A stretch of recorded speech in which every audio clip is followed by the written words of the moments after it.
I had an interest in learning how to be better at sex for my own, you know, personal, you know, desire. In other words, like eh, from the time I can remember when I started having sex, I'd be like, okay, that was pretty good, but I think I can do better. Right. And I was always just interested in wanting to learn it. And of course, along with that comes relationships, right? Because, sex is something that generally occurs in the context of a relationship. And by that, I simply mean it's two people coming together, right? Which means you got to learn how to navigate the other person and that whole dynamic. So it's not just about learning, like, how do I last long enough, right? Or, how do I, keep my erection for a long amount of time? Like, you could do that by yourself. But when you're having sex with a person, there's a whole dynamic that's created there. So you have to learn how to work within that. And so I was just always interested in wanting to be good at that. And so I would, take a lot of workshops. I would uh, read a lot of books on it. I would experiment with my girlfriends. And I happen to be fairly lucky in a sense that I sort of came into a lot of this while I was living in Southern California, where there is a big sex positive community. There's a big, poly and tantra communities. And so there was access to a lot of stuff. Every weekend somebody would have a new person coming through town who wrote a book or who's teaching a workshop or whatever. So I used to do a lot of that for my own personal growth, basically. But what I noticed is over the years, as I started getting more and more into that, a lot of people started asking my advice, and a lot of people started asking me, hey, I heard you know how to do this, or how do I do this, or whatever. And so I started coaching a lot of my friends and helping people, just because they were asking. I never really intended to make this a business, but at a certain point, people kept saying, you got to teach this stuff. You got to teach this stuff. So I started creating a business around it.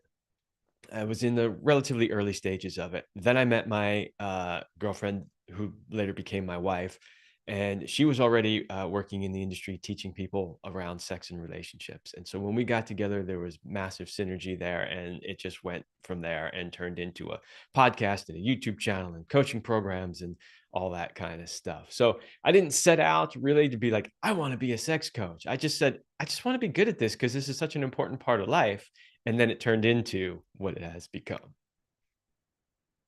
Do you think sometimes it could be overwhelming for someone like you who didn't initially plan out to have this type of journey now that you're into it because you wanted to become better at sex?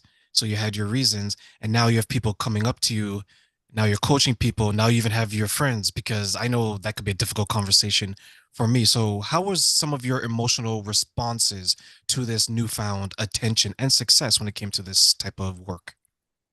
I've always been fairly open when it comes to sex and being able to talk about it. So I didn't really have any problems. I wasn't like, ooh, maybe we should go over here in the back room so nobody hears us. I was never really like that. I was like, oh, sure. You want to know how I do it? Let me tell you.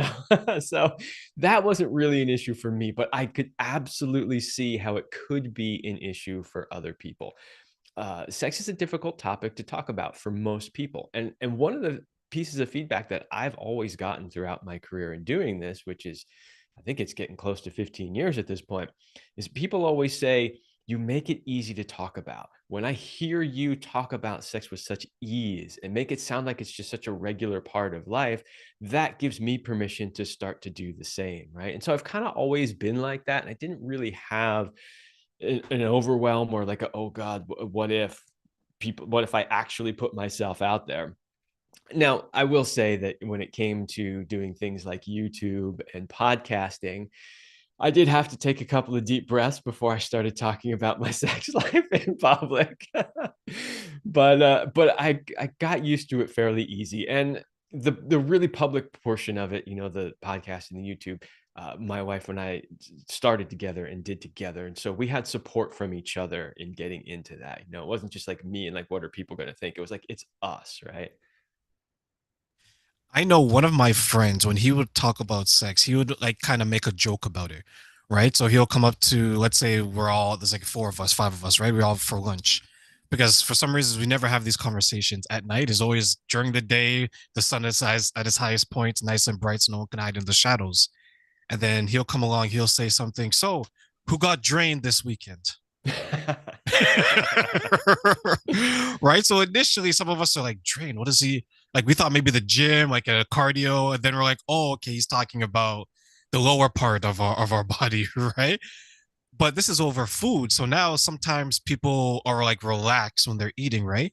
And the reason why I think he did that, because for a lot of people, it's still an awkward conversation. It may be some hesitation in that conversation. But what I liked about that interaction between the four and the five of us is that we didn't make it taboo. We didn't make it unsexy. We didn't make it uncomfortable.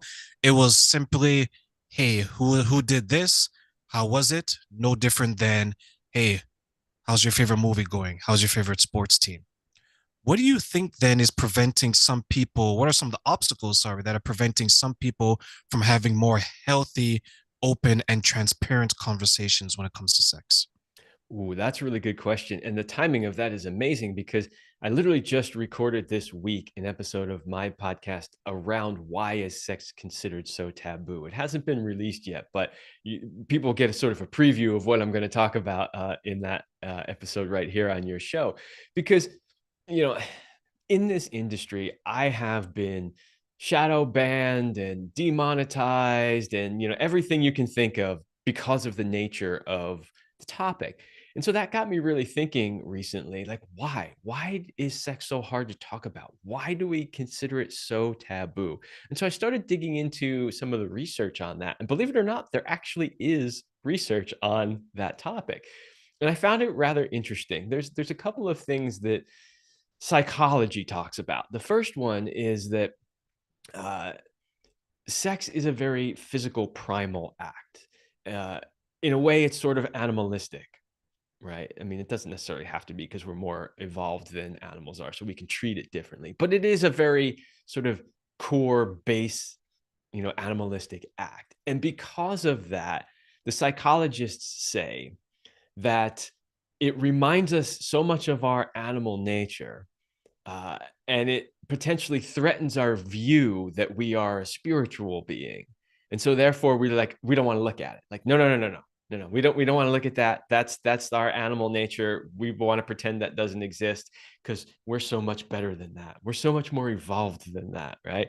So that one was one that I hadn't thought of, and I found very interesting when researching it. Like, I never considered that that would potentially trigger somebody to the point of like, I don't want to look at that because it's too physical and raw, right? So that's one potential idea. Another one that I think is very common is that most people did not get good sex education. So they weren't taught by their parents, and they weren't taught by their parents because their parents never really learned it properly either, and so on through the generations. And so people don't know really how to talk about it. They don't know what to talk about it. They don't even necessarily know what questions to ask, right? And this happens a lot, you see in the parent-child relationship. So, the child's starting to come of age and the parents are like, I don't know what to tell them. I don't know what to say, right? And so they just don't say anything at all. And so we have this, generation after generation passed down awkwardness around sex. I mean, I don't know about you, but I can remember I had one and only one conversation with my mother about sex when I was a child. And it was only because we had one day in high school, one day where they actually talked about sex. And of course, all the parents knew because they sent letters home to the parents saying, on this day, we're going to have the talk with the kids, right? And I remember coming home from school and my mom simply saying, how did it go? I said a few things. She nodded, and that was it. That was the extent of the conversation, right? And I think that's a similar experience for a lot of people. It's so awkward to talk about because it's always been treated awkwardly. It's been treated awkwardly in schools, by their parents, by the culture. And so they're just like, I don't know what to do with this. I would add one more if I have time to keep going on as to why it's so hard. But another one that I would suggest is that when we talk about sexual energy, we can call it by a lot of different names. We can call it sexual energy. We can call it chi, jing, prana, universal energy, life force energy. Well, there's a ton of terms out there for it. But the reality is that we really only have one animating life force energy in us, and it's primal, and it is part of that drive to reproduce. And because that energy is so primal yet so powerful, and it's what we use for everything. It's what we used to create in the world. It's the energy we used to create these podcasts, right? To do work, to, create another human being if we choose to procreate. That is really powerful energy.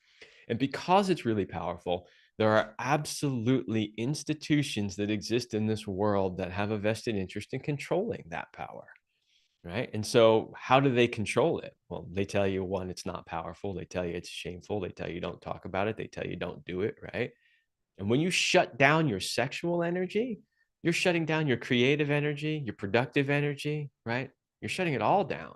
It's not separated, so to speak, right? So I think yet another reason why it's so difficult to talk about is because so many of these institutions, whether they be governments or religious institutions or just other societal institutions, they've all been putting pressure to sort of, put a lid on it. Don't talk about it. Don't do it. You shouldn't be doing this, right?